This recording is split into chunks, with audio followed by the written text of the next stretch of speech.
بیٹھے ہوئے ہیں ان کی آپ تلفی کر رہے ہیں، آپ بیٹھ جائیں تاکہ پیچھے تک احباب جو ہیں اللہم صلی علی سیدنا محمد وعلی آلہ وصحبہ وبارک وسلم، اللہم صلی علی سیدنا محمد وعلی آلہ وصحبہ وبارک وسلم، اللہم صلی علی سیدنا محمد وعلی آلہ سیدنا محمد واصحاب سیدنا محمد کما تحب وترضى له، اللہم صلی علی سیدنا محمد وعلی آلہ وصحبہ وبارک وسلم، صلاۃ و سلام علی سید الانبیاء والمرسلین۔ اللہ جل جلالہ وعظم نوالہ واتم برہانہ کی توفیق کے ساتھ میں اور آپ اس وقت 12ویں شریف کی اس مجلس میں بیٹھ کر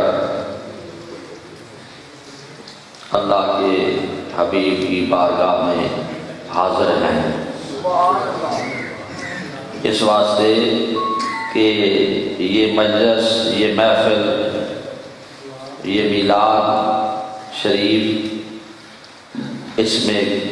توسل اولیاء پورا کامل طریقے سے موجود ہے، اور ولایت بھی ولیوں کی نہیں، نبیوں کی ولایت، نبی کی ولایت جو ہے اس کا فیضان جلوہ گر ہے، یعنی نسبت رسولی قائم ہے۔ سبحان اللہ۔ پیر سلطان صاحب ذکر کر رہے تھے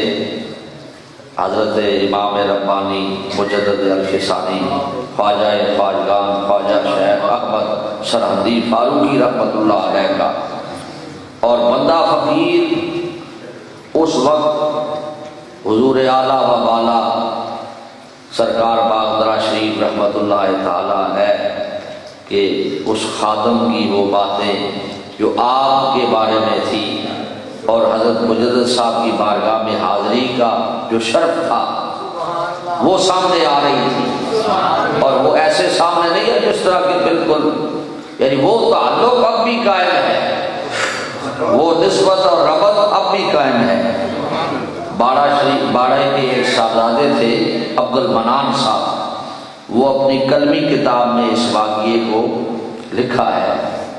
اور یہ جو راوی ہے نا، یہ اتنا سکہ راوی اور اتنا سچا راوی ہے کہ تربیلے کا پانی جب آیا نا تو قبریں اکھیڑی گئی، اس کی قبر جب اکھیڑی گئی تو اسی طرح صحیح سالم تھے، اور ان کو دوسرے مقام پر دفن کیا گیا۔ یہ ایسا سکہ راوی اور سچا راوی یہ بات کہہ رہے اپنی کلمی کتاب میں لکھتا ہے کہ مجھے حضور اعلیٰ و بالا نے خط لکھا، سرکار باغدرہ شریف رحمۃ اللہ علیہ نے، حضرت بابا جی صاحب نے خط لکھا اور فرمایا کہ حسن ابدال اسٹیشن پر پہنچ جاؤ، سرحد شریف جانا ہے۔ سبحان اللہ۔ خط جب پہنچا میں اسٹیشن پر بھی پہنچ گیا اس وقت کے مطابق، اب اس انتظار میں ہوں کہ حضور اعلیٰ کا جو قافلہ ہے وہ باغدرہ شریف سے آئے گا۔ این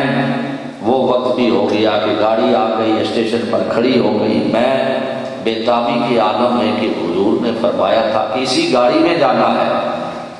آگے پیچھے دیکھتا ہوں اور اس راستے کو بھی دیکھتا ہوں کہ بھائی جس سے آپ نے آنا تھا، اور اگر آپ آتے تو کئی ہزاروں کے حساب سے لوگوں کا وہاں رش ہوتا، تو وہ بھی دیکھ رہا ہوں۔ اب اسی اثنا میں وہ کہتے ہیں کہ میں کیا دیکھتا ہوں، جب میں نے آگے گاڑی کی طرف دیکھ کے پیچھے مڑ کے دیکھا تو میں نے دیکھا کہ حضور قبلہ عالم کے ہاتھ میں 2 ٹکٹ ہے، اور مجھے فرما رہے ہیں صاحبزادہ بیٹھو گاڑی پہ۔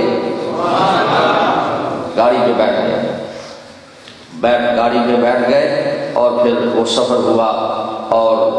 المختصر وہ کہتے ہیں کہ ہم سرہند شریف پہنچے جب، تو جمعرات کا دن تھا، جمعے کی رات تھی، قبلہ عالم نے مجھے عشاء کے بعد حکم فرمایا کہ صاحبزادے تم تھکے ہوئے ہو، لیٹ جاؤ، میں ذرا حضرت امام ربانی رحمۃ اللہ تعالی حضرت مجدد الفسانی رحمۃ اللہ، یعنی قبلہ عالم کے مزار کی طرف اشارہ فرمایا کہ میں تھوڑا سا بیٹھوں گا۔ اب رات کا پچھلا پہر ہوا، سردہ عبد المنان صاحب کہتے ہیں جب رات کا پچھلا پہر ہوا تو مزار شریف سے کچھ گفتگو آواز پیدا ہوئی اور جس ایسے لگ رہا تھا کہ جس طرح دربار رسولی کھلا ہوا ہے۔